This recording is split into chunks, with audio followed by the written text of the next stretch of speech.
Hello, welcome to Plus 3 Podcast. Today's Sunday, October 20th, and we have today Jonathan and my good friend Evan. Hello. How's it going? Hi. Hi. I'm doing fine. Oh, you go first. This is also our 14th episode. Bit of a milestone. I feel like it's better than 15. 14 is just a solid number. I feel like it's been so long since we actually recorded a podcast. It has been quite a long time. It's only been 2 weeks, but it feels. But we've way got longer. our audio to be a lot better, so that's why it's been delayed. Well, cross your fingers, Christina, because by the time I edit this, maybe it's just gonna sound like complete shit. It might. Probably. This is all part of the journey, though. Maybe what I'll do is I'll make my audio sound really good, and then make Christina sound like 8-bit. Actually, yeah, that is a good solution. And make me sound We 16-bit. We did get a chance to play quite a few games that we'll talk about this week, so it might be a long episode, but that's a good thing because we have lots of stuff for you guys. And I'll start it off. I love playing the Nintendo Switch when I'm not playing on my PC. And one game I want to check out because there's a demo for is Contra Rogue Corps. So this is a game that's kind of very separate from all the other Contra games that they have. And essentially the storyline is that after all the events of the Alien Wars, a specific sequel follows a former military group living on the fringes as bounty hunters and treasure finders in the damned city. So survival requires fast actions, powerful weapons, and occasional cybernetic augmentation. So basically you complete missions in PvE campaigns, gathering resources to upgrade your guns to stay alive. And you can play with friends online, or you can just play with yourself against computer AI.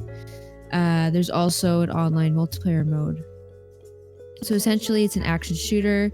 It's very fast paced, run and gun. It's kind of almost looks like it's a top-down game. There's 4 characters you can choose from. They all have their own unique skills and abilities. I guess they have different weapon loadouts. You can customize and craft unique weapons. So it's pretty much once you're done the story campaign, there's much more that you can upgrade and loot and find. And so you can upgrade your character and abilities. So the PvE apparently it's pretty long story campaign mode. From what I read online, takes about 20 hours. There's a lot of challenging missions, which are a lot easier if you have groups of friends to play with. If you're playing solo, it'll be a bit more of a challenge. The demo that I played maybe was like, I think 40 minutes long. So I got just like a little taste of the campaign mode. I unfortunately didn't get a chance to play online. So the PvP, there's 2 versus 2, 3 versus 3, and 4 versus 4, or 1 versus 4. Wait, there's what? also what? One versus 4? How does that Apparently, work? I don't know how that works. Why would that be fun? For Just sounds people really who overpowered. play Dark Souls on a DDR mat, it's for those people. I guess. Yeah. Well, if you think about it, they had that game mode, Evolve. No, not the game mode, but the game itself called Evolve, where you're the big monster, and then you had 4 other players trying to just defeat that monster. But I don't know. That just sounds weird for a Contra game, 1v4. But yeah, continue, Christina. I'm sorry, that just blew my mind. There's also a local coach co-op, so split screen up to 4 players. Basically, the 4 characters you are playing as are all heroes. And they're only of some of the humans and creatures that are either immune to the city's, like, I guess, disastrous effects. So like examples of some of the characters is Kaiser. He's a soldier from Alien Wars, rebuilt after receiving massive injuries. So now he has a massive arm that transforms into a drill. So that's one of your abilities. Then you have Miss Harakiri. I'm like butchering these names. Is a famed assassin specializing in stealth. So basically, this person escaped death during the Alien War. She's fused together with an alien. There's also a character The Hungry Beast. Once human was scientist Kurt Steiner. He had his brain inserted into a giant cyborg panda and spends most of his time looking for delicious snacks. That sounds like a really cute character. Then there's the Gentleman, which I played as. Brain bug alien raised by humans. Feels the rest of the team are ill-mannered and vulgar. Argues over table manners and is the neatest, most efficient way to dispatch an enemy. So these characters sound like it'd be fun to play the campaign separately with each of them, since the campaign is not very long. There's apparently 6 major mission zones, so I only really got a taste of the first mission zone. There's multiple levels within each zone. You also have a base camp. You can basically go to the workshop to craft your weapons. There's a surgery room where you get character upgrades. There's also cosmetic items, which I believe there's microtransactions. Yeah. Oh, no. Awesome. No. Actually, sorry. No, I forgot. The big part of Contra, Capcom announced, is free of 0 microtransactions. So you get all the enemies, or you get all the like legendary items from enemies, or after clearing a mission, depending on how high of a score you got. There's also a black market, which you can use your in-game currency, which you can gain more of by salvaging parts and research. So it's basically a game that you have to grind, which is better than having to pay for microtransactions. I agree. Wow. No microtransactions? Wow. It's fun. It's very fast paced. It's a different look at Contra.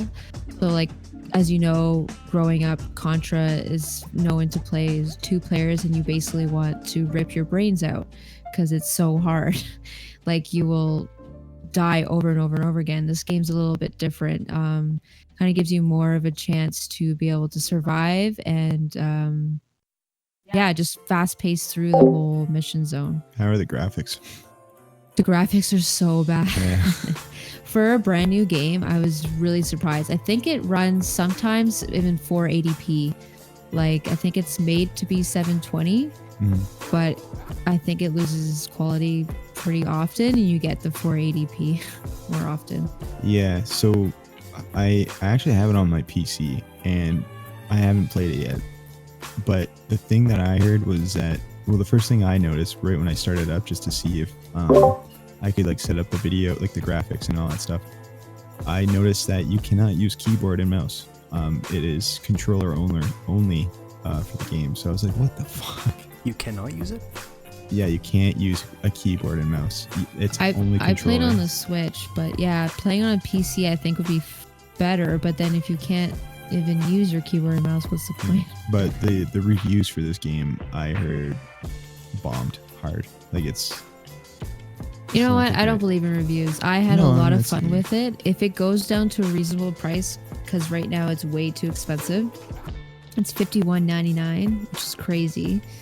If this game went down to like, I don't know, $8 or like even $15, I'd be willing to pay for it. See, the thing that I would think would be a better idea for Contra is, instead of making the game look like what it looks like now, Contra, what is it, Corps or whatever? Rogue Corps. Yeah, if they literally made the next Contra as like a 2D 8-bit sprite type game like the first one looked like, I think it would have sold so much better, because people would have been like nostalgia based. And I like this style. They just need to upgrade the graphics, but I know it's catered for Nintendo Switch, which I don't even think runs at 1080, does it? Almost 1080. Oh, for the Switch, yeah. So almost. I mean, like not quite. it's downgraded. If they upped the graphics, which I don't think they probably could, I don't know, for PC, it'd be a lot better. They could, unless it's just a port. But I don't know. It is possible that the game was set up for Switch in mind first, like especially if mouse and keyboard straight up don't work on PC. I don't understand that. But honestly, it's honestly just Konami, like, or not Konami, Capcom. Yeah. Well, Capcom's the publisher, isn't it? Isn't it Konami who made Contra? This recent Contra, I have to look it up, but yeah, Konami. That sounds familiar. Yeah, I think it is Konami. Because... But, oh, you know what? Yeah, it's Konami. Yeah. They just, I don't know, I think it's a well done game. There's no microtransactions. The campaign is fun. There's like just enough major mission zones with lots of levels. It's the graphics are poor. Honestly, That's I think about it it. would just be really fun because it's couch co-op, right? And I think it'd be a lot more fun if like all three of us just sat on the couch and played Oh um, yeah. Contra. But I don't think it's a game for me that you just like, you know what? I'm gonna go on the Switch and play Contra all day. Why not? It's fun. Just not, I don't know, just the way it looked. Also, I'm just biased of Konami All right. ever Well, since Kojima. Christina's a win for this game. John's a no. What do you say, Evan? Hold on, I'm still mentally hanging on this one thing here about the Konami Capcom difference. Konami. So, John, you just said Konami. There was something to do with Hideo Kojima, right? Yeah. He worked for Konami, and Konami produced Metal Gear, right? Yes. Mhm. Okay, Yes, that makes I sense. think. So they produced Metal Gear, and they produced Contra, and they produced that space fighter game. Zender's End? No, No, not Zender's End. No, you're thinking and Zone of Enders. Yeah. There's a different one. Anyway, yeah. Sorry, I had to get my head past that for a sec because I was like, Konami, is that? I for some reason thought it was Capcom, but I guess I was wrong. They're the ones, Christina, that made Metal Gear Survive. Yeah. You remember us playing the Well, beta. this game is it's good, and I like that it's different from the other Contra games that were out because those ones are so hard. It's like a new change for like players that are a little more casual. Yeah. So you asked what I think. Sorry. The visuals. I'll ask that first before I give my answer.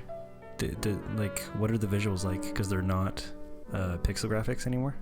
Well, we're gonna have some gameplay of it, but like they kind of like are like almost like blurry. Like I don't know how to PS2 describe graphics, it. Christina? The what? PS2 graphics? Possibly, yeah. It's kind of like PS2 graphics. Is it like Mega Man 11? If you guys saw that. I haven't seen it. No, Mega Man 11 looks nice, Evan. Oh, The No, art. it's not cartoony like that. No, it's not bright. It's kind of got ugly colors, actually. Everything's like bleh, like nudes and like, I don't know, like they just did poorly with the art style and the graphics. They really needed to, I feel like they really worked on the gameplay and how it plays and then just was like, oh, like the graphics for PS2, yeah, we'll settle with that. Just totally just skim through that. I don't know. If it's anything like the previous Contra games, like if it holds true to the gameplay, then I'd consider trying it. I'll try any platformer game. Yeah, there's a demo out for it. I don't know about PC, but for Switch it is. There might be a PC demo on Steam. Is there PS4? Yeah, there is on the PS4 for sure. There is. So 'cause I saw guess it. console, maybe not PC. Yeah, well, apparently I can Give it actually a think shot, about Evan, console actually. now. Because, I mean, on the PS4 Pro, who knows, maybe it looks better. Because I played on the Switch, and on the Switch, everything kind of looks worse. Especially for action shooters. Well, Buy a Switch, Evan, only $4.99. yeah, you talking about the PS4 Pro? How do you like that thing? Because you I just like it. recently got one. I did recently get one, but we'll talk about that when I get to my bit. I'm excited. I'll talk about the second game that I've been dabbling into occasionally, which I've talked about a lot on this podcast. Gears 5. I started the campaign twice. So once with John on PC and then another time with my buddy Austin on Xbox One X. Hi, Austin. Yes, Austin. hello Austin. So the campaign, similar gameplay to a multiplayer, but of course, when you buy a Gears 5 game, you're buying it for the campaign. So it's always exciting to start a new chapter in Gears 5. So essentially, you are helping, is it Kat or Kate? Kat? I think it's Kate. I don't know. I don't know. I'm not really following the story. Basically, her world is crumbling. The swarm of the Locusts has corrupted the Coalition's robot army. So now the Locusts are working with the robot army, to descend on the human cities.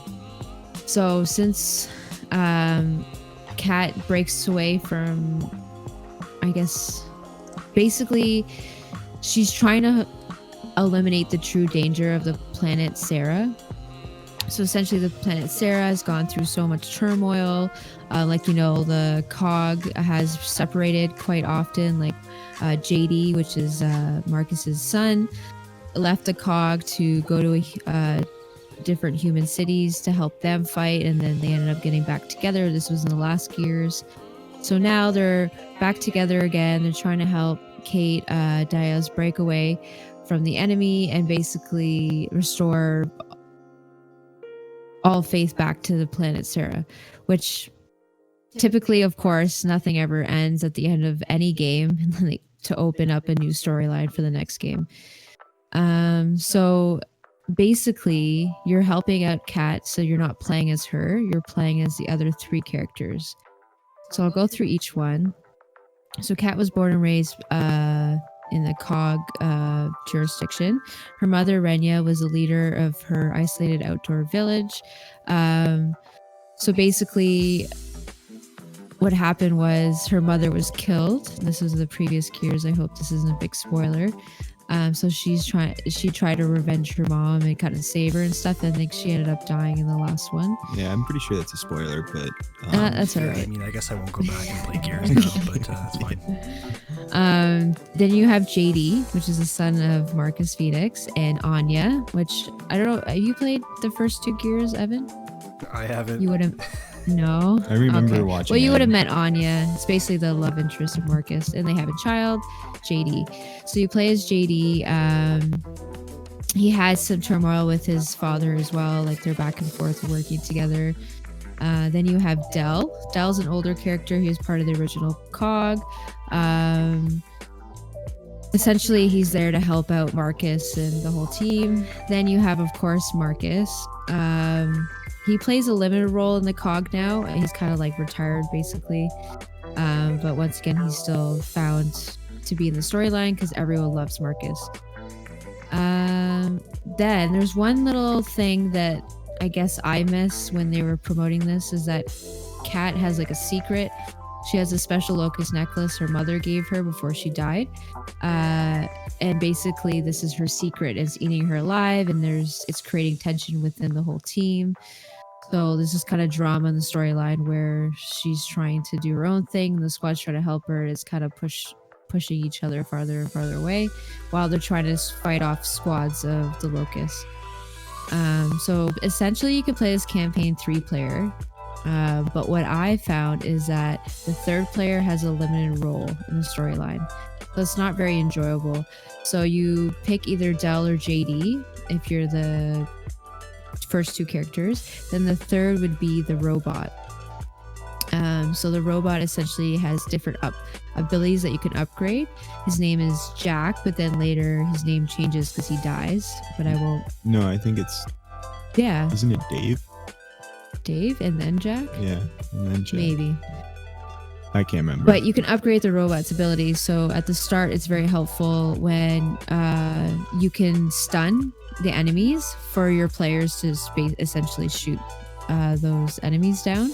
And then I'm not sure the other abilities. I don't think we've gotten that far. Yeah, the other abilities we haven't really gotten. But the cool thing about the robot is for while we're playing, we can basically tell him what to do, and we can if we see a gun across the room, you can tell him to pick it up, and then he'll drag it towards you, and then you can just pick that up. But the cool thing, I haven't played it with a 3rd player yet, but it'd be pretty cool to check to see if you, Evan, for example, if you're playing as the robot, would be able to just go around picking up the guns and then dropping it off towards us. But you're also kind of like a flying drone, so you could probably tell us where the enemies are. Yeah, you could probably scan the area, tell us where the enemies are. You can also heal us, so if we go down, if we're bleeding out, you can come and revive us.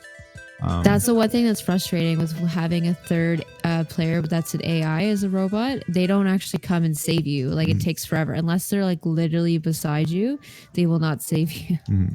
When you do the campaign, sorry, I just want to ask, if you want to do it solo, the other 2 people are with you anyway, but they're just AI. AI, correct. So there always is 3 people. Yeah. Mm-hmm. Huh. Okay. Well, there's also Kat or Kate. I don't know if I'm saying it right. It doesn't matter. It's still the same. Kate. So Kate's there as well. So the way they set up the multiplayer, there's many times where you separate. So like I would be with the robot, and you would be with Kate. Like and then you basically, one's on lower ground, one's on higher ground, and you essentially have to meet up. Like it was like a situation like that where Austin and I probably spent an hour because he couldn't get his part, and then finally when he gets his part, I was fucking up, so he would die. So like one person would have their own fighting storyline, and then another person would have theirs, and you'd have to meet up and end that scene. Even John and I had troubles with it going through that one level. It's a cool concept because like you're separated from each other in the same level, right? So like, for example, the part where I was stuck underneath a helicopter, so I was trying to I was fighting off enemies while they're coming towards me, and I was waiting for Christina to come to me to save me. And so she's like running down these halls, like shooting all the enemies, and then like eventually one of the monsters come on top of me, and they're like pounding me, and then Christina has a few seconds to just like come towards me and kill that monster. Yeah, they were pounding you. Yeah, they were pounding me hard. Like, it sounds really awesome. Yeah. But the thing is that if she doesn't make it in time, it's an automatic death for me. And if someone dies, then we restart from the last checkpoint. So if you die, like if you go down, it's fine. Yeah. But as soon as, so in Gears, since you haven't played it, when you go down, the enemy that killed you can basically execute you, so no one can actually revive you. So that you have that also. So you have to try to, while you're down, run away and head towards someone to actually get you up. So it's really hard. Like when you get down, you're essentially may have a chance of getting back up or may not. That's why it's really important to have that third player, the robot, to come basically fly to wherever you are. But it's nice too, because once you're down, like once you're bleeding out, you can actually crawl to your enemy, or sorry, not to your enemy, but to your other, like to the other player. Yeah, your teammates. So then they can just, if they're behind cover and you're in the open, you can crawl to them, and then they can just heal you, and then you're back up. But is it like useless crawling like Fortnite, or do you actually can you hide between stuff? No, it's exactly like Fortnite. You can push the space bar really quickly, and that'll make you kind of crawl faster. But then you bleed out faster. Yeah, but it's basically like Fortnite. Oh, sorry, I was thinking Apex. Sorry, I always get them mixed up. Well, Fortnite does have the... They're all like very similar down style, but I think Fortnite has a way longer time that you could be down for, and like Gears is very, very quick. Mm-hmm. It's not like I'm enjoying it. Like I have 2 campaigns going. Honestly though, playing it on the PC with you, Christina, the graphics look way better. But the only thing I noticed compared to Christina and I's monitor is that because my monitor has HDR, for the first time ever, I finally realized how good HDR looks with the colors. Like the hair on yours looks way better than just hair the on colors. Christina, I was like, oh man, this game looks amazing. And then Christina's like, yeah, why do my characters look complete shit? And I look over and like all their faces are like extremely white, and the backgrounds just look like it still looks good, but there's no color depth to it. Like it looked really boring, and I was like, what the fuck? Yeah, HDR really changes the picture of a game. And that's the thing, like I never really noticed it, like playing Spider-Man, for example. I mean, like you and I were just talking about it, and I like HDR looks good, and like I could kind of tell, but just playing Gears 5 for the first time, I was like, oh my god, this looks amazing. Like just the game looks amazing. Like the graphics by far are really good. Making me want an HDR monitor now.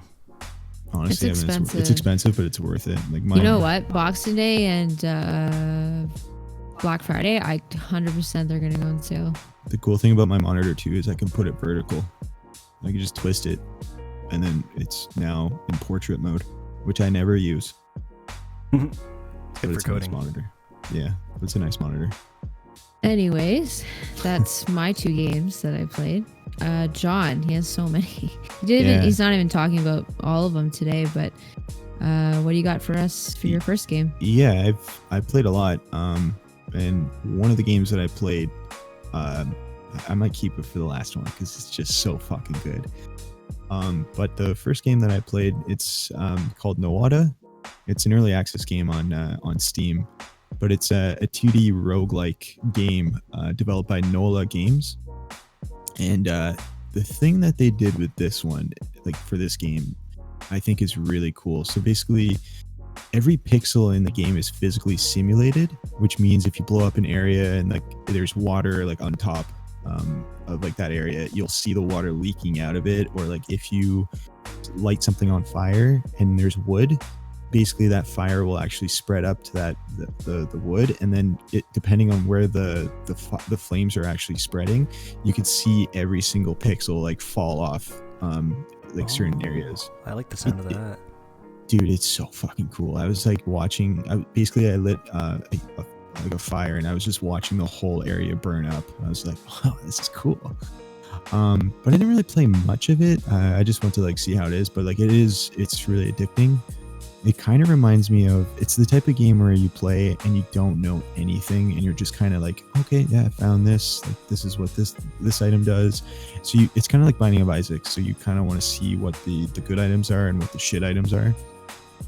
But during my playthrough, basically what the game is you have to, you go through a level, and the whole concept is you reach the bottom of the cave or whatever level that you're in, and you have to get into this black hole. And once you get through that black hole, you basically get into an area where you can purchase new weapons.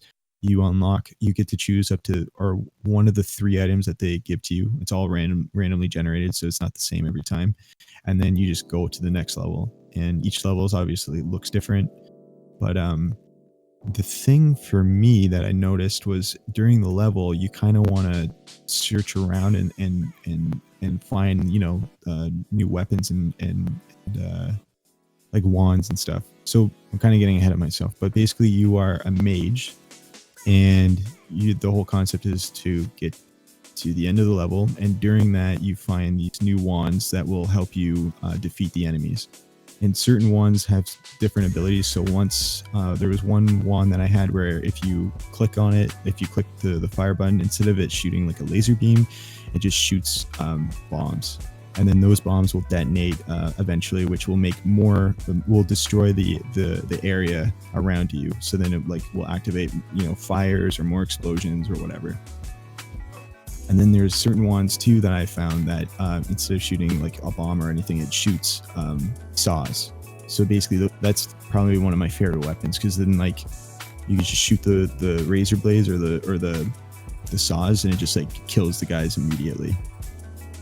And then during the level you'll find like gold, and then those the gold nuggets that you find, basically that's money, so you can purchase the weapon or purchase more weapons or like shields or whatever after you beat the level, and then you just get further through. But the game is hard.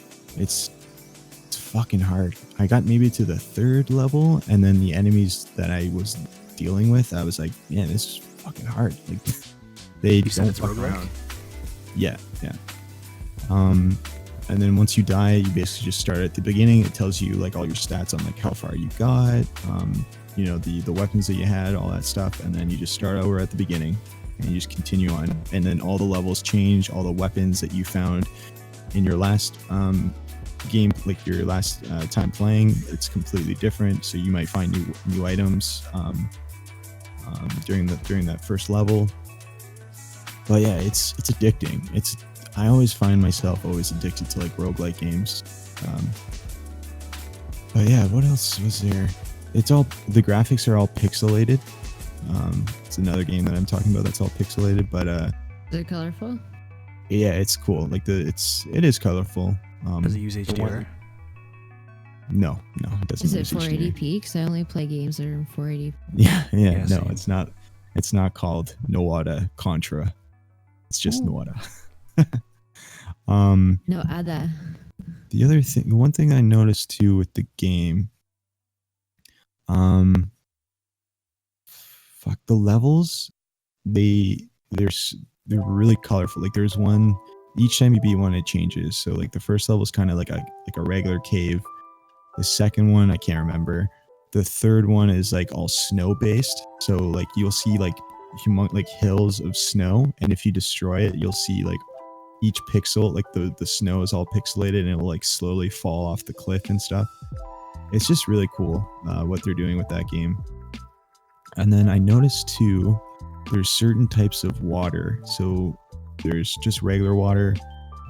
There's some that it's like oil based. So if, let's say, you jump into that water, your character will actually be covered in oil. And then if you get hit by, or if you just touch something that will, like, that's flammable, it will just immediately engulf you into flames.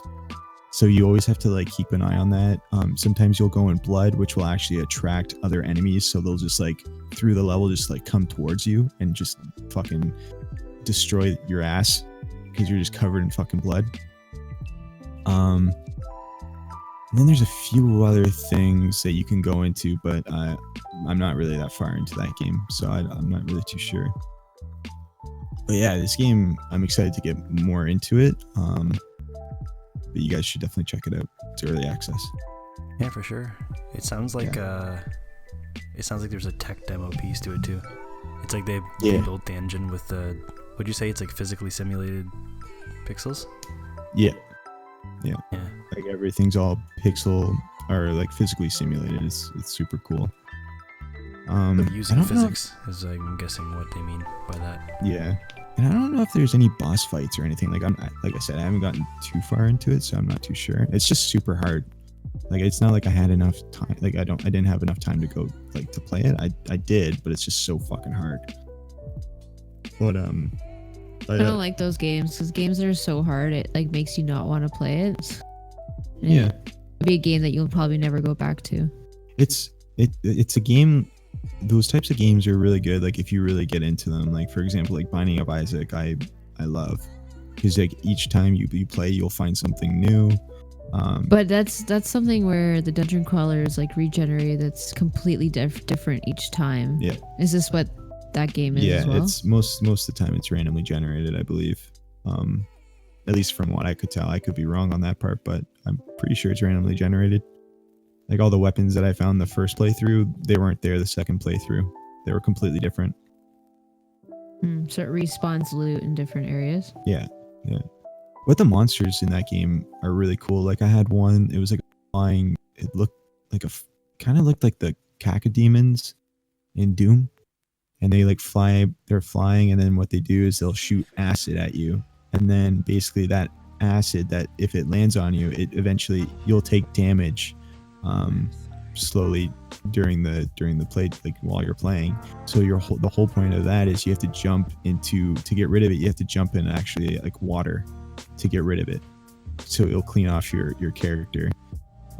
So there's, like, a lot of random shit that I still haven't seen in that game, but I just thought it was really cool. There's, like, some water it's like purple water, and it will slow you down, so you have to, like, make sure to dodge it. But your character actually has, like, a gliding move, so while you're jumping, you could just hold down the jump button, and your character will glide. So if you have to jump over, like, a bunch of water or whatever, you can just glide across it and then land on the on actual ground, and then just continue on. Yeah, interesting game. Yeah, it's really interesting, and I'm excited to go back to it. But the next game, oh my god, I'm so excited to talk about this game, and I would recommend everyone to check it out.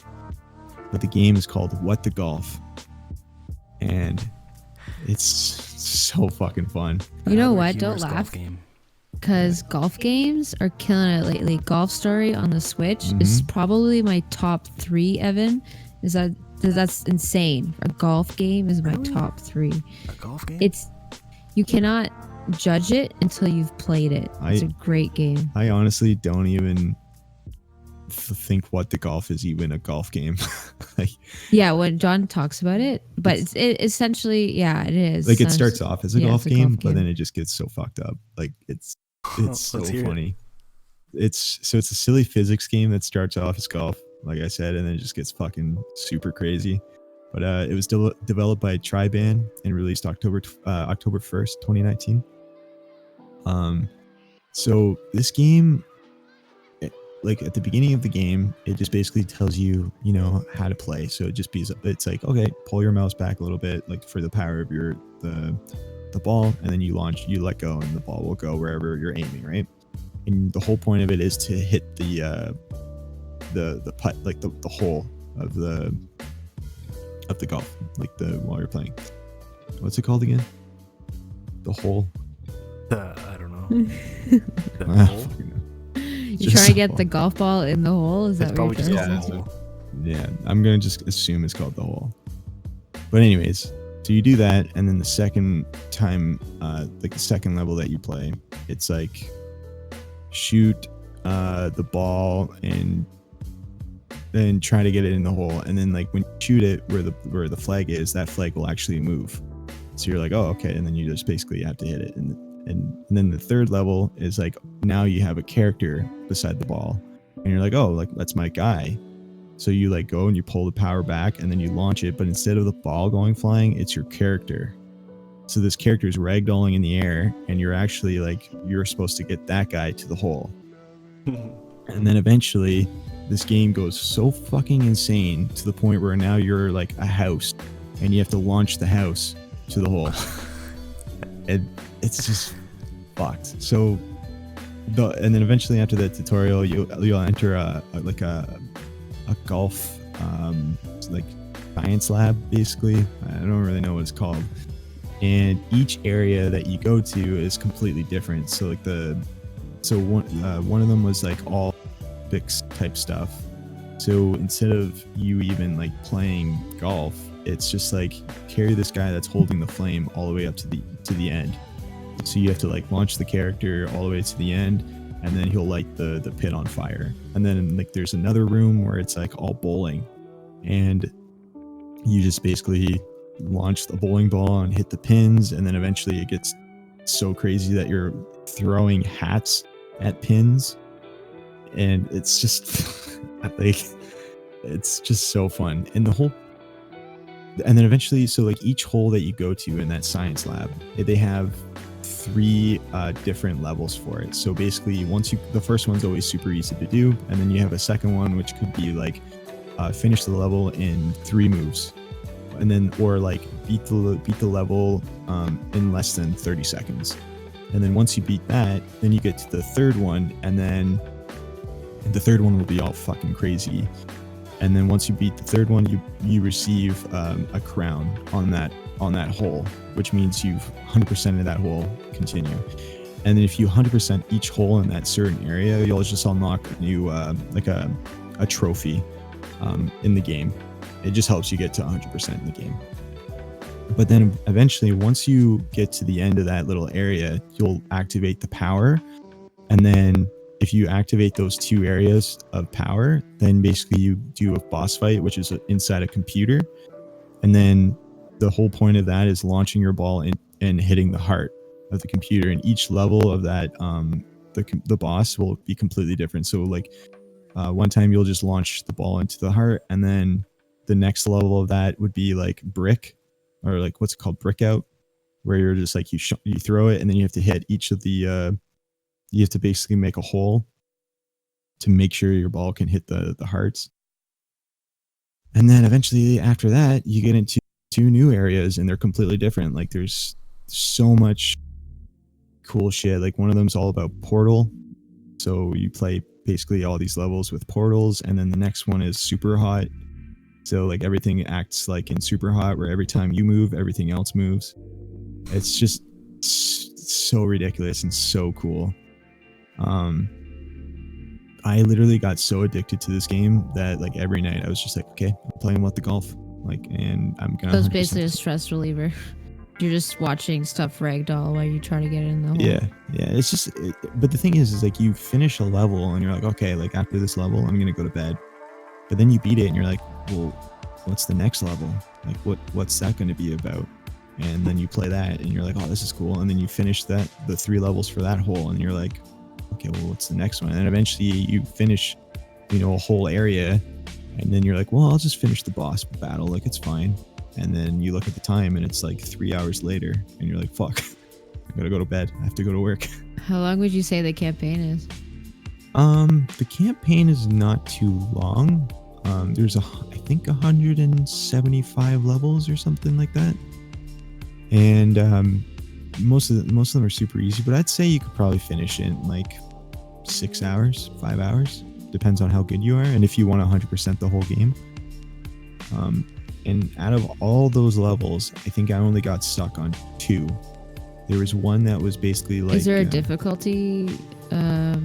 You don't choose that you can choose from, or no? There's no difficulty that you choose from. Basically, they have difficulty levels. So basically, once you play the first one of that hole, it'll be easy, and then the second one's normal, and then the third one in that hole is hard. So basically, if you want to play everything on hard, you could just have to do all three of them. But yeah, I recommend this game to everyone. You could play it on Epic. They're selling it on Epic, and then I think it's releasing on the Switch. I don't know when. And yeah, that game would be amazing on the Switch, by the way. You know what it makes me think of? Remember Octodad? Yeah. Where it's a whole ridiculous game that makes no sense, but it's based on like just one game mechanic. Octodad was fun. I used to play it all the time, and remember Target where you could play games? Oh yeah. Like where they would have like consoles there set up. Octodad was always like one game that was always on there. Yeah, this game is just ridiculous, and it's just so fun. And like what Christina said, it's like a stress reliever where, you could just sit down there and it's just a mindless, playful game. It was so fun. Evan, you'd love it. I know you would. It sounds like I would. Yeah. I love those games that make no sense. That game would be also good on VR if you can somehow use your hands to be able to, I don't know, throw the stuff. I don't know. Yeah, maybe. But it's just the themes. So like when you go into a new area and it's the theme of it, like that, it's just so cool. Like the bowling one was fun. They had one that was like Metal Gear Solid, so you have to like sneak around cameras with the ball. So, and if the cameras catch you, it shoots a laser, and then your ball will like fly off the screen, and then you obviously have to restart. Like it's just so fun, and like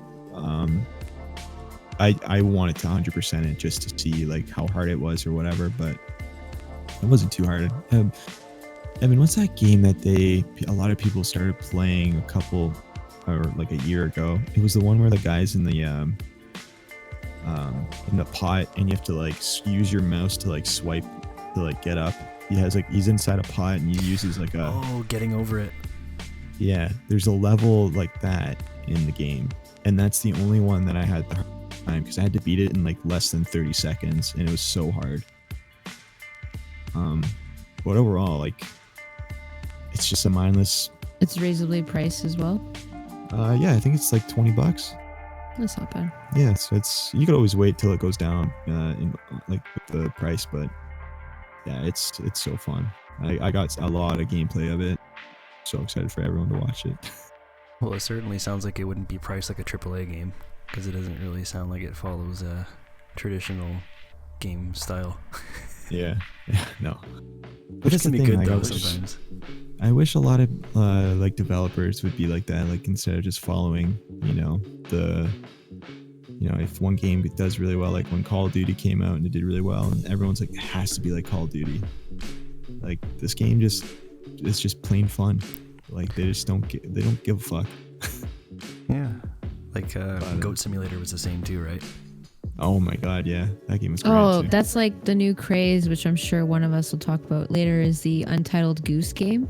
Yeah, everyone is talking about it. Like I have coworkers who like never really game, and they're like, "Did you hear about the Goose Game?" Like, what? Yeah, that's on my list of what I want to play. Yeah, well, I'm sure we'll have to talk about in the next coming podcast episodes. Yeah. By the way, thank you guys for supporting by watching the gameplay. This is new for our podcast where we're recording some of our gameplay. Most of it's been played on PC, and just showing it while we talk about it as well, kind of to give you guys a feel and see if you like the game, and I'll encourage you to actually play it on your own time as well. Mm-hmm. Yeah, everything you see on screen is our gameplay. We recorded ourselves. Yep. Yeah, that's true. Yeah, so it's a masterpiece. It's a masterpiece. Blood, sweat, and tears. And I only have one last game. It won't take long about, but I'm playing Call of Duty 4 Remastered again. And I have to say it's actually really fun.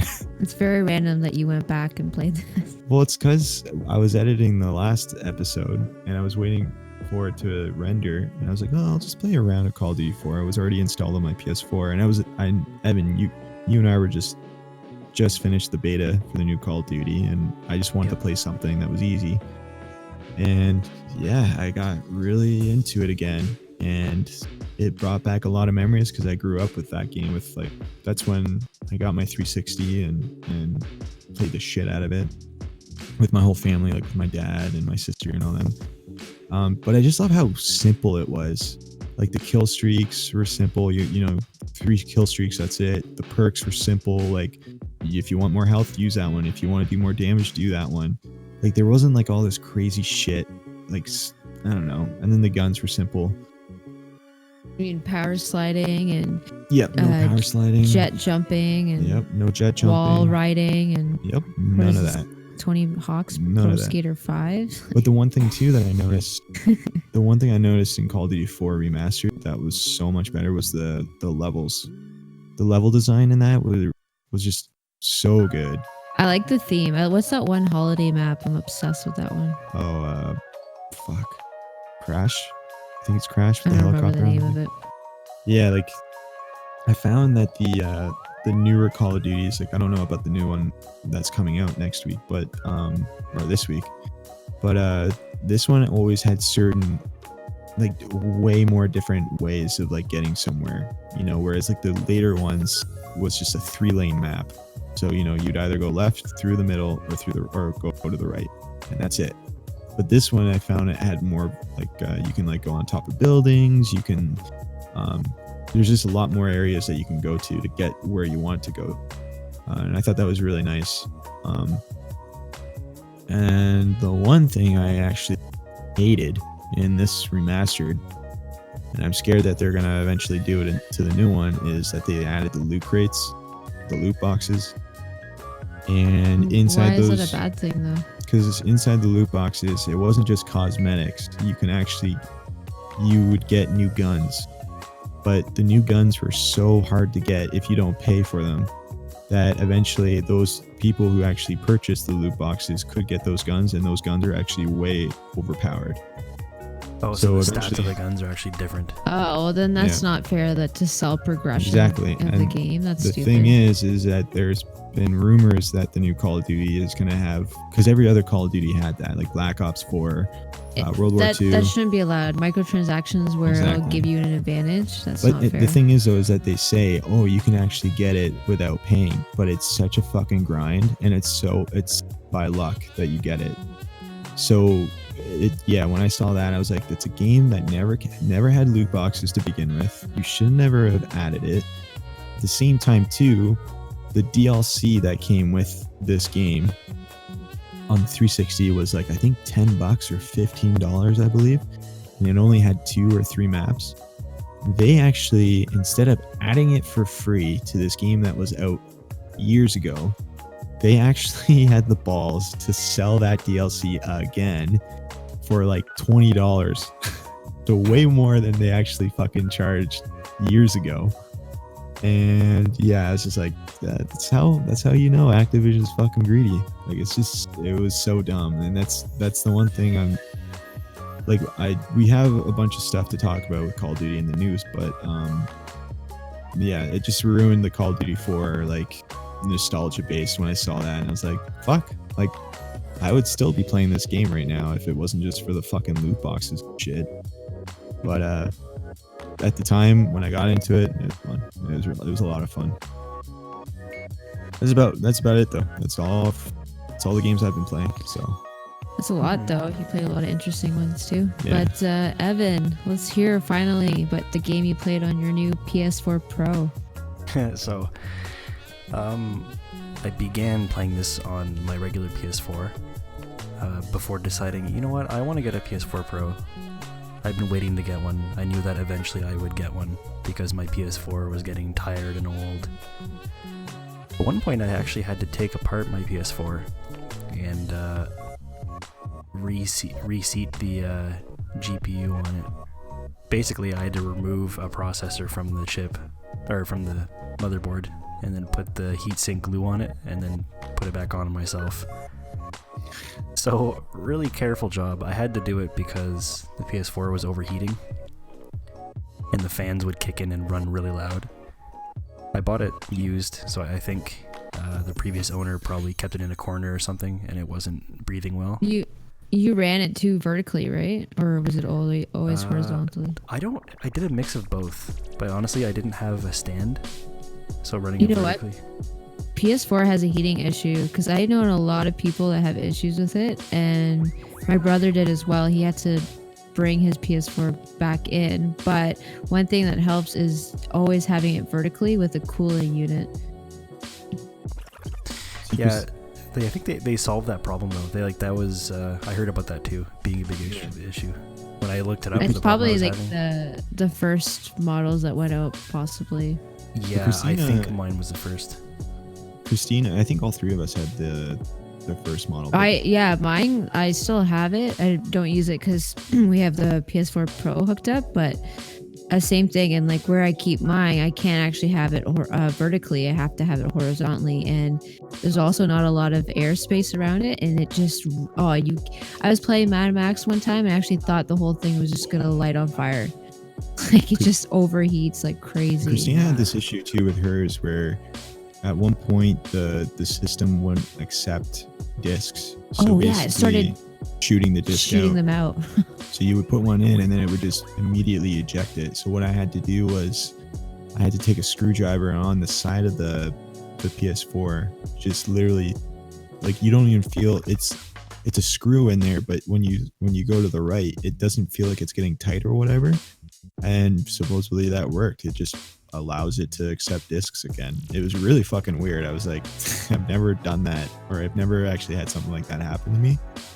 So I was just, yeah. That's what I don't like, is getting the first line of consoles made for the newest console that would come out. Because like the first models usually have something wrong with it, or have to be recalled or something. Mm-hmm. I agree. Like the Switch had a lot of issues too. Yeah. Where like one of the with the Joy-Cons. Yeah, the Joy-Cons. Yeah. Fuck up. However, one console that they definitely got right, like from the get-go, is GameCube? Yeah, I mean they never had to fix that. But the PlayStation Vita, I remember the PSP. The first PSP that came out was so well thought out, and it's such a rigid machine. Oh man, the handhelds for PlayStation were amazing. I just wish they did something. Anyway, but with your PS4, like, are you enjoying it? I am. The PS4 Pro? Yeah. So this one, they clearly designed it for you to lay it down. I can see that that's a priority on this one, because like the way the rubber feet are laid out on the bottom, it's just clearly meant to be laying down horizontally. One thing I was really impressed with, like I figured, I'm like, oh man, it's gonna be so much work to switch over from my old PS4 to my new PS4 Pro. But straight up, no. It's like there's a tool. It's like, hey, do you want to transfer another PS4's data to this one? I was like, what? Seriously? I don't know. Have you guys tried that? Easy. Yeah. So basically, when I got my PS4 Pro, I got it from, I did a trade-in. So basically, they allowed me to bring the PS4, or no, they asked me if I had a backup for it, and I was like, yeah, I do. So they were actually allowing me to bring the PS4 Pro, so I'd pay full price for it, bring it home, transfer everything, and they would give me a day or two to do that. And then I would bring, after I transferred everything, I would bring my old PS4 to them, and then they would take off the money. So, but that's a trade-in. Evan, I don't think he purchased it like I just bought mine outright. So you had your PS4 basic there. But yeah, it was super simple. I really liked it. It was just like, yeah, you want to transfer everything? Sure. Fuck yeah. And it didn't take long at all. Yeah. And so once I had it set up, part of the reason I got it is because my brother here, where I'm living, he got a brand new 4K TV with HDR. Oh, yeah. Yeah, it's pretty sick. I think it's 65 inches. Mm-hmm. Anyway, that's too much. I regretted when I bought 65-inch. It hurts your eyes. It's okay for our living room size. For yours, I understand. But for us, I'm pretty close. We have more space. Mm-hmm.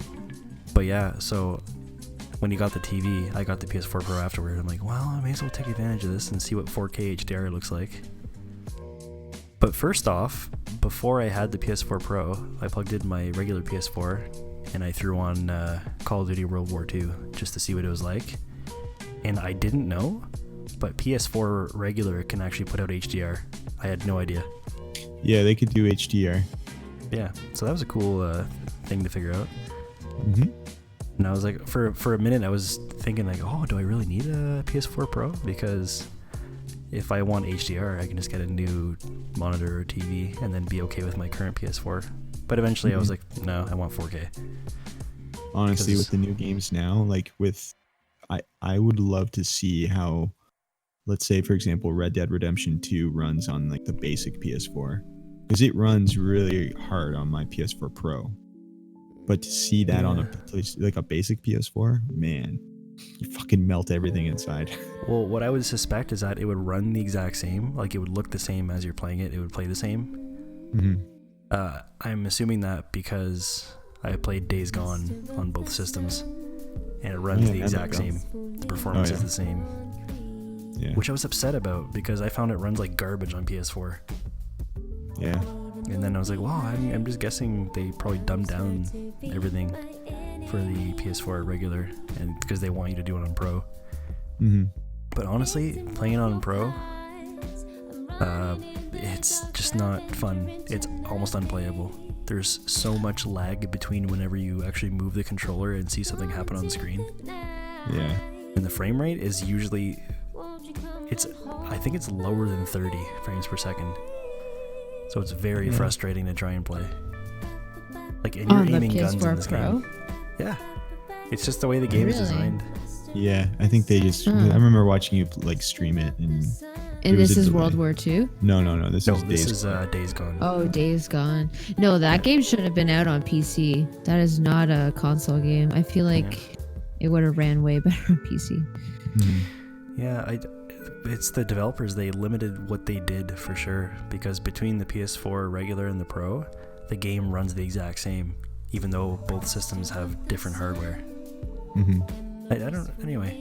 So they didn't really anticipate having to make it for a higher, like a better performance console. Apparently they did, because like, really? Yeah, like I'm looking at the box for the PS4 Pro, and advertised right on it is Black Ops 4, Days Gone, Spider-Man, and Red Dead 2. Like those are their flagship games. Like literally on the box for PS4 Pro. They just show off Black Ops 4 like it's the best game in the world. So the first thing I did when I had it plugged in to this new 4K HDR TV, I was like, okay, I'm going to try all the games that I currently have and see what they look like in 4K with their stuff. Mm-hmm. So I went through all my games. Well, first I went on Google and I looked up which ones actually have 4K HDR, because not all of them do. Mm-hmm. First discovered that World War II does, so I played that for a bit, and it was awesome. Like, it's a huge difference. Mm-hmm. So much clearer. I feel like with action first-person shooters, definitely you need the Pro. Yeah. Oh, and I'm very excited to see Modern Warfare. Oh, that's the thing, Evan. I remember us checking out the quality of it. You sent me a photo of yours, and I sent mine. And we were like, what the fuck? Like, mine looks like complete shit. Yeah. And so the footage you'll be seeing on screen when I finally get to my games here, you'll be noticing that it's actually higher quality as well, because the PS4 regular can't record the same capture quality as the Pro. I don't remember the exact resolution it uses, but yeah, it's better. I think it's longer too. Yeah, you can definitely do longer videos. Yeah, I think it's up to 15 minutes or something. Yeah, at 1080p you can do 15 minutes. Yeah. I think I was only able to do 720 with PS4. That makes sense. And for only 10 minutes. Yeah. So I tried World War II, experienced the HDR on that. It was great. Played in 4K, 60 FPS. Love it. I also tried No Man's Sky with the HDR 4K. It runs like trash. Absolute trash. Oh my God. And I think it's the nail in the coffin for this game for me. I had a lot of faith in it since day one, and it's just doing nothing but disappointing me these days. Anyway, also tried Days Gone. Looks good, but it's so sloppy to play that I had to put it down. I also tried my VR games. because the PS4 Pro can output higher resolution to the VR headset. How was it? How's that? It's easier on the eyes and it looks crisper. The first game I tried was Resident Evil 7. That's good. Yeah, cool. I'm so happy about that. It definitely it puts out higher resolution and it makes your eyes less tired because you don't have to strain. Did you try Skyrim? Not yet. No, I'm actually excited to hear that because I remember when you brought it up here in Toronto. I remember it being like really fuzzy and looked like shit. Like the fuzziness. A lot of the fuzziness has been helped for sure. Yeah. As soon as you increase the resolution, it's like, well, it's the difference between 1080p and 4K basically. You can notice the difference. Yeah. I also tried Here They Lie, another VR game. Mm-hmm. That game wasn't designed to have 4K, so it was like lower than 1080p, but they like upscaled it, and so it looked a little better. Like how good the games look on VR depend on the developers and what they do and how well they make it, like what the resolution. Yeah. And I tried a couple of other games, clearly not worth mentioning because I'm forgetting right now. Anyway, so I'll talk about the first game that I really sunk time into on my Pro, which I started on PS4. And this one is Final Fantasy VIII Remastered. That's crazy. I've never, ever would have thought you'd play a Final Fantasy game. I didn't think so either. But the funny thing is the reason I'm playing this is I was just sitting downstairs with my brother. And we were talking about old games and stuff. And randomly I was just eating supper. And I threw on YouTube, up a long play of Final Fantasy VIII.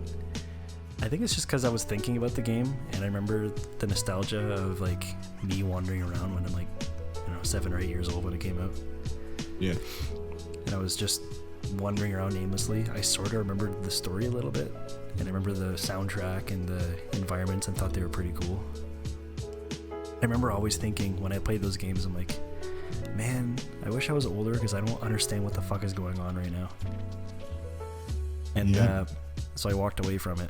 I was never good at RPGs. I know you guys have heard this a million times. Mm-hmm. But it was funny because I randomly thought about the game and then I put like a long play on YouTube. And for some reason I got hooked like on watching it. I was watching somebody play it from the very beginning. I was like, shit, I'm actually following the story and I'm understanding the game mechanics and stuff like that, which was totally weird for me. And I don't have a brain at all to play RPG games. But then I got thinking, I'm like, you know what? I think I have this on PS1 Classics or whatever, like when Sony used to do that. Yeah. I don't think they do anymore. No. Yeah. No, they don't. Anyway, so I went on the PlayStation Store to see if they had it, and then I found out they don't do PlayStation 1 Classics anymore. But at the same time, I discovered that Final Fantasy VIII Remastered had just been released like a month before that. It's like, that's strangely convenient. They're really going down their list, remastering all of them. Yeah. And honestly, the remaster for this game is a very good idea. Because it was... I didn't know it at the time, but this game was kind of made near the end of PlayStation 1's life. And so it really used like everything they could think of. Like the game is 4 CDs long. And there's hours and hours and hours of gameplay and dialogue and so many characters and so many environments and stuff. It's really like, it's definitely a masterpiece considering the technology they had at the time. Mm-hmm. So it had a lot of potential, essentially. Yeah. And like, they did what they could. So the environments in this game, it plays like Resident Evil games, right? So you have like you go into a room and you have an angle that the camera's looking at the room, but the whole environment is like a pre-rendered picture. So somebody went into a 3D program and then like rendered the full thing, and then they put like a JPEG on the screen and you're just wandering through the JPEG, right? Yeah, they did the same thing with Final Fantasy VII. Yeah, exact same thing. But I realized while playing it, I'm like, you know what? That's a very smart move. Because if they would have tried to do all of that 3D stuff in real time on the screen, they would have had to dumb it down a lot. Mm-hmm. So like it looked like a much better graphics game than it really was. And so they put all this work into, well, it looks like it's good graphics. And the game being so long, and there's so many different environments in the game, this clearly was a very high budget game. So I was like, you know what? Like, how weak the PS1 is, like, forget about that, because they put as much work as they possibly could have into this game. And I started really respecting it. How'd you like the gameplay, though? Yeah, I'm gonna get to that. I'm just gushing over how crazy the feat it was developing the game back then. Yeah. Gameplay. So it plays like a regular Final Fantasy game, of course. Turn-based strategy game. My favorite. I hate my that. fucking favorite. That's why I can't play these games. That's my favorite. God, I hate Fucking love turn-based strategy games. Like, it's different turn-based though. Like, it's different than what I thought it was initially. Like, you're taking turns fighting and stuff, right? But there's also an element of, if you wait too long, they'll attack you anyway. Yeah. So it still feels like it's kind of happening in real time. Timed attacks. Yeah. Yeah, you basically wait for your turn to attack, and if you do have a chance to attack, if you still wait, their time to attack will still go up, and then they can just keep on attacking. Yeah, so it's not really waiting turns. It's more waiting for your cooldown. Yeah. So you attack, and then you have like a bar that's like, okay, here's your time. It's going down, down, down. Okay, you can attack now. Yeah. And there's like a... Yeah, but you can't move yourself, right? It's square to square or whatever, or like you stay in one spot and you continually attack. There's no movement. It's about attacking. And Yeah. And there's also... Which is like, the you best. It's the best. I've grown to like it, the game. I've actually sunk, I think, in total, probably 14 or 15 hours into it. Holy fuck. Yeah, which is a lot in my world. I'm still on the first disc, and I'm finding it fun because I didn't get too far when I was younger playing through it. I remember like visually some of the scenes look familiar and some of the battles look familiar from when I was younger, but it's a whole different ball game approaching it from today, because I'm understanding the story and I'm following along and remembering stuff. Yeah. The most complicated part of the game, and I don't know if every Final Fantasy has this, but there's like a system in Final Fantasy VIII that they call the GF system, so Guardian Force. It's basically like a monster you have with you that's like an elemental, it's like a Pokemon, I guess, more or less. But it's like a huge beast with a certain ability. So there's currently where I am in the game, there's like 4 you can get. The fire one, ice one, electricity one, and a earth one. But they basically, they're just like, they're your companions, and they have like much more health than you, and they do much more damage than you. Does it use like magic to use them? No, it's actually, you can use them, but they just have a cooldown. They're like a spell, basically. Oh, okay. They're like a spell that you would have in a Diablo game or whatever. But what you do is, instead of when it's your turn to attack, instead of you picking a regular attack, you pick the GF, and then spawn them, and then they do an attack, which does like 3 times more damage, or however times more damage than you do. So that's like your main weapon in the game. But configuring it, there's a lot of like weird configuration that you do in the game. Like you have to constantly move items around in your inventory, and like you can upgrade the stats for your character and upgrade the stats for your GF, but it's such a strange, convoluted system in doing it. Yeah. Like, there's no skill tree. They have the idea of a skill tree and the idea of like skill points and stuff, but it's done so weirdly and it's so complicated. There's no merchants or trade and sell system. Not at all. So actually, the thing that you use to upgrade your stats is actually literally items that you find in the world. Huh. And then you kind of like attach them to your GF or attach them to yourself, and those things give you stat bonuses. But they're actually consumable items. So like imagine in any other game you have like a piece of bread in your inventory, which you can use to eat and increase HP. You would use that thing to potentially increase your HP on your stats. It's called junctioning in the game. So you're pretty much picking up like pieces, say for example like fragments that kind of give you okay. But they're not even fragments. It's literally the same things that you use in battle. It's very strange. So they try to like dumb down the whole ability so. and customization and stuff. Okay.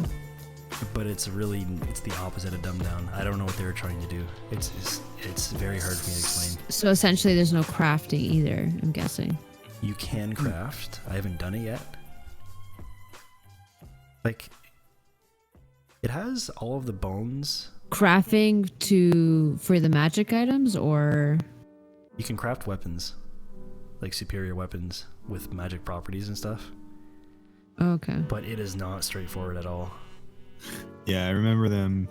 That was the one thing about that game. It was really like what they tried to do was pretty fucked up. But yeah, you can tell like it has the bare bones of a regular RPG game, like a crafting system, a leveling up system, and all that.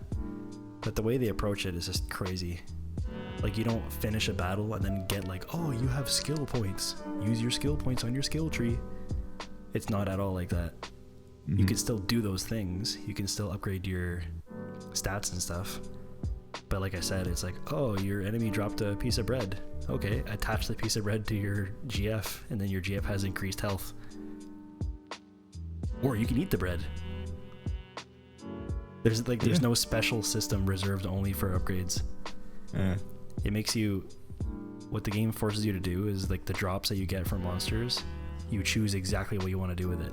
Do you want to use it in battle as a weapon? Do you want to attach it to your GF to give them a bonus? Or do you want to attach it to yourself? Or... Yeah, honestly, it's very hard to explain and really complicated. But thankfully... But how is the soundtrack? Soundtrack is awesome. Yeah, that's what everyone loves. Final Fantasy soundtracks. I was going to say as a final point to the gameplay though, there is an option to automatically configure the stuff. You can press an auto button and it'll just do the best thing. It's like, oh, if you have like a electricity GF, just press the auto button and make it everything configured to high damage, or make it configured to high defense or whatever. So you don't have to think about it. The game is good for that. It gives you option to like put less work into configuring it and more work into just playing it. The story is good too. It's well written, pretty deep so far. There's a good Yeah, number of I'm happy that characters. you're definitely trying out turn-based strategy games. Oh, I'm happy. Especially when like I'm sure the storyline's amazing because it's a Final Fantasy game. That might actually get you to want to play like the newer ones in the series. It will like the Final Fantasy 7 remake won't be turn-based, but it will maybe get you excited to try it out and maybe kind of open up. Or even play the older ones. Like Evan, you never played Final Fantasy 7, right? Again, the same way I played Final Fantasy 8, I kind of dabbled in it when I was younger. Yeah, you should definitely. Didn't know what I was doing.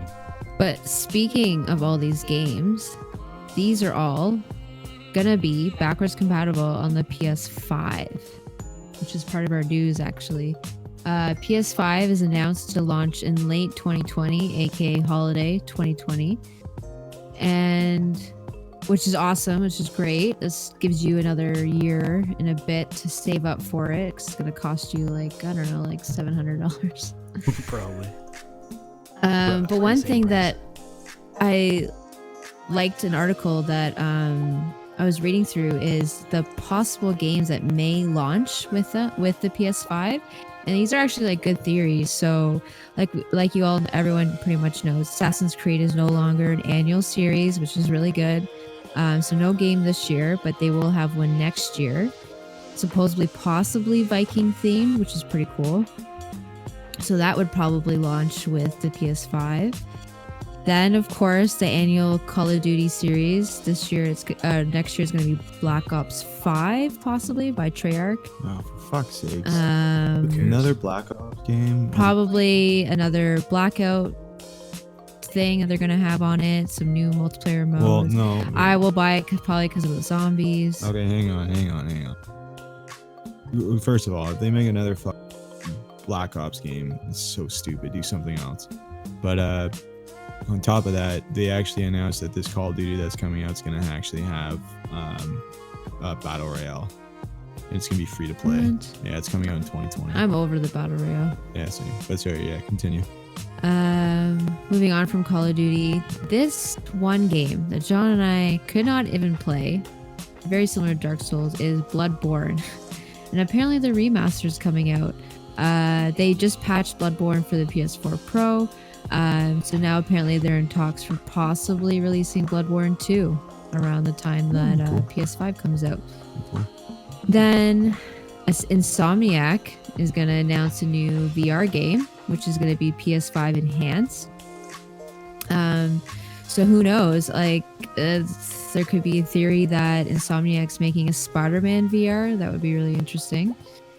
And to see what the PS5 is now capable of running VR, like, who knows how much of a change it'll be. That'd be a cool thing for you, Evan, to try out is PS5 VR. Yeah, honestly, if PS5 ends up being backwards compatible with all games like PS4, I would consider possibly trading up my PS4 Pro for PS5 when the time comes. Which is crazy to say because you just bought it and this console is coming out next year. Mm-hmm. Yeah, well, I know I can make my money back on it. I'm not worried about that. Oh, for sure. But I'm just saying it's kind of forcing people like, oh, I want this upgrade because my TV is better. And then having to do another upgrade. It's yeah, anyway, it seems rushed. But one game that I have to pre-order is Horizon Zero Dawn 2. It's the only game I platinumed on the PS4. And I definitely want to play the second one. And that's obviously going to possibly release with the launch of the PS5. That's just a theory. How And does then- Horizon Zero Dawn run, by the way? Oh, it runs like amazing. a fucking charm. It's so good. It's I mean, amazing. you on the Pro. Okay. There's a lot of games that you should actually play on the Pro. There's that. There's well, Spider-Man, which you did. There's fuck, it literally just went blank. That's it, Evan. Just those Two games. I am playing Spider-Man, which I'll talk about, I think, next time. Because I just Yeah. literally Sure. started playing it. But hold on, I still have a couple more like theories of games that could possibly come out. Isn't that Ghost of Tsushima game rumored to be released for the PlayStation 5 launch? Possibly. I'd be excited for that. But they're saying that possibly Batman new game. They're saying Warner Brothers Games kind of hinted at possibly doing like a TV franchise, and they're actually leaning towards doing a Harry Potter, which actually I wouldn't be like too sad about. Or another Batman game. And then, of course, Knack 3, baby. Oh, fuck. Mark Cerny saying that, who is the lead architect of PS5, is saying that they will get a sequel from the Knack 2. But if you want to talk about PS5, if we're already on it, we can actually talk about the because they actually released an article about the PlayStation 5 on like what's going to be with the PlayStation 5, and they talked a lot about the controller, and They announced what iOS, like what comparable the capability of the console would be to an iOS, and it was saying comparable to, what is it, iOS 6 or 7, I forget. iOS. Yeah. What? Like What? the how powerful it is compared to like I guess the graphics or capability of I don't know, a PC. Oh, you mean like iOS is like iPhone? I don't know. I'm confused. I don't know. I saw an article saying Yeah. I gotta look it up later. Get back to it.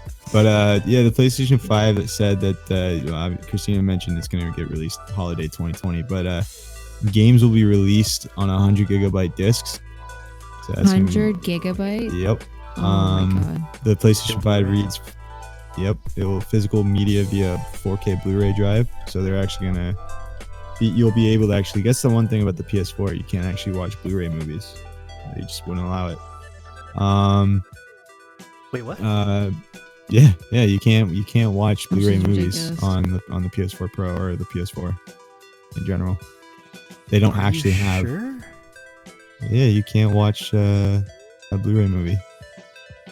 Look it up, Evan. I think it's Xbox X as well. I don't. No, or- Xbox One X has it. You can actually Does watch it? it. Yeah, I'm So you pretty can't sure. watch Blu-ray discs because you can watch Yeah. Blu-ray movies. There's Or about settings in the ultra PS4 high- Pro that have or that have Blu-ray stuff. What about ultra high definition? That you can't play that as well. Hang on. You let can't me play switch this. 4K Blu-ray. I know that. Like they don't support Blu-ray 4K. Xbox One X does though. Yeah, the PS4 Pro has built-in settings for Blu-ray. Yeah, it can't. It doesn't support 4K Blu-ray playback. Doesn't. No. No. Regular That Blu-ray makes though. sense. Yeah. Unless But, something. Yeah, but who buys DVDs anyway? Basically, another cool thing that they're adding is that you can decide on what you want to download from the disc itself. So you can like, if you want to play the multiplayer first, you can like some games do this now, but you can actually choose from the disc like what you want What to download So, like, first, campaign multiplayer. or multiplayer? Yeah. Or even uninstall. So if you like played the single player and you just don't want it anymore, you can just uninstall the single player and not the multiplayer and still have the Oh, multiplayer. that's useful. That Yeah. is useful. Just a revised user interface. It'll show more information about what can be done in game, including the availability of multiplayer game matches. The controller I think is similar to the PS4 controller. It'll have the speaker that I really don't care for. But the cool thing they're adding to it is adaptive triggers that can offer varying levels of resistance to make shooting a bow and arrow feel like a real thing. And I think they're adding vibration to the triggers. Yes, I think the Xbox has that, I believe. They're doing like an improved rumble, like I said in the controller, reporting this.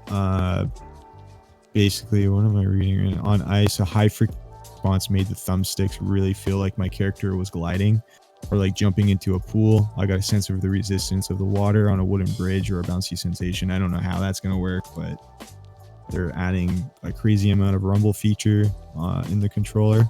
They're also adding an SSD. Everyone I think knows about that for the PlayStation 5, but that will be really cool. It basically makes all the loading really fast. Yeah, that's good.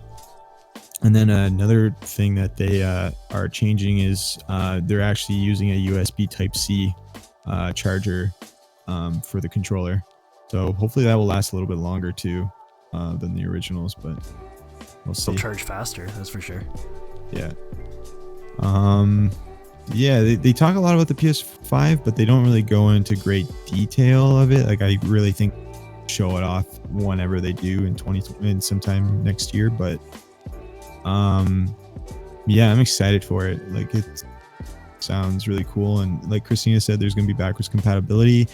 They definitely confirmed backwards compatibility for PS4, so all our PS4 games are going to be able to be used on the PS5. But the thing that I really want is if they can add PlayStation 1 and PlayStation 2 games. I know the PS3 would be way harder to be able to do backwards compatibility. I thought they were gonna add the PS1 and PS2. Maybe, I don't know, but Well, the PS2 games exist as network titles right now. Yeah, There's some. and that's the thing. They still have that PlayStation Now subscription thing. So I really hope like what they're doing, if they do exactly what the Xbox is doing right now, where Yeah, but the whole Xbox compatibility thing, I'm still not happy with it. They're missing so many titles. well, They that's should the just thing, be able like, to like. It's because they have a problem yeah. getting access to those IPs, and Yeah. it's stupid. But yeah, sometime early 2020 they might have the PS5, which I'm excited for. Evan, what do you think of the PS5? I can see myself getting one. I honestly, I'm probably. I Gonna just get want to one. try it. Like I'm definitely gonna go to wherever and like try it. I don't think I necessarily want to buy it right away. Like for- especially if I'm already playing the games that I essentially like. The whole reason why I want a better PS4 is Last of Us 2, which will come out before that even comes out. Doom Eternal, same thing, just got delayed, by the way, March 2020. It's another game I would want to play on PS5, but it's not even like close to the date that it's coming out. It'd be really nice if you bought this game. Let's say you bought The Last of Us Part 2 for the PS4 Pro or whatever, and then the PS5 comes out, and you're like, fuck, I want the PS5, and you get it, and you're like, man, I wish I could see what The Last of Us 2 would look like on the PS5 because it gets released for the PS5. Is if you could use your PS4 disc and it just basically translates it to like the PS5 version. You know what I mean? Cool. Why So are they not cool. going to make it compatible if you buy? I don't know. I honestly This should don't be. know. I think any PS4 title that you buy should be playable on the PS5. That would be stupid.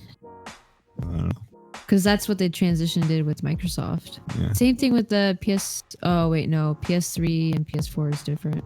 See, the PS3 is just, it's just way too hard to just like make it backwards compatible just with the hardware they were using back then. But yeah, it would just be nice if I could just fucking go into my PS2 collection right now and just grab a game and put it in there and be able to play it.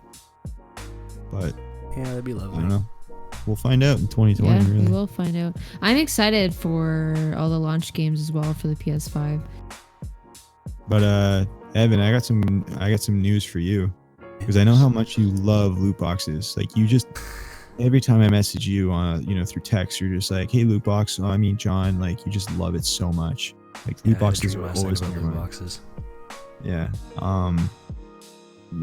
Call of Duty is not gonna have boxes in the new one. From what they're saying, that could completely change, but they're gonna actually instead of having those loot boxes, they're gonna add a battle pass.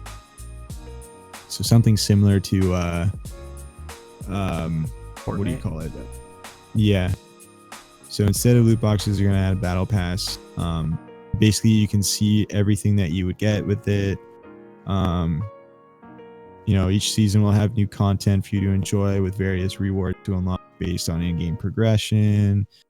Some of them you can get for free. Some of them you can just, you'd have to do paid content. But yeah, like I'm excited to see this, but I really hope they don't fucking blow it. You know what I mean? Like where the people who get the battle pass will just get fucking way overpowered shit. And, I don't know. Well, I trust that they're, if they say they're not going to have loot boxes in it, I do believe them. I mean, because so far the game is basically perfect, and they've already blown my mind and doing things that I never thought any Call of Duty would do. Yeah. So if they actually say that, I believe it. I believe them. Yeah. And then the last thing that I have, Christina, if you have more, but Rockstar reportedly has multiple games currently in development. Because usually they work like new IPs or just games in general. They could have a new IP, or they could just be making sequels to whatever. Like I know there's been rumors going around where Bully 2 is coming out. We talked about that in the past. But they probably have that in development. Maybe they're doing Grand Theft Auto 6, which they have rumors going around for that. But then they also have a team. Name. But basically they have multiple people on doing different projects, and the game that got announced years ago, I think in like 2006, it was called Agent. We haven't heard anything from it since. Maybe they have that going on. A Manhunt 3, Max Payne 4. Personally, I don't think the world needs another Grand Theft Auto game. Yeah, because they're just going to get more and more complex and more needlessly deep. Yeah, but people will still eat out of their hands and buy every single copy ever made. Yeah. I know, I'll buy it. Yeah, 100%. But the thing is about that is like Rockstar, like they work on it for so many years. Like it's like 5 years making, right? Well, they're constantly upgrading it as well. Like Yeah. they have so much online stuff, it's insane. Well, yeah, Grand Theft Auto 5 is still going strong, and that came out 5 years ago. But the things that they can do with Grand Theft Auto 6, I'm just excited for. I'll still play it and stuff. But man, Max Payne 4, Manhunt 3, Man, imagine. Please. Dude, honestly, this generation, if Manhunt 3 fucking came out, oh my god, it'd be the end of the world. Like, we would hear the end of it. Oh my god, it'd be brutal. Anyways, we did talk about a lot. We talked about a lot. We've been gone for a little bit. We will be back again with another episode very soon. And in the meanwhile, keep reading up on PS5. Check out our gameplay along with this video. And have a good night. Thanks for listening, guys. Bye.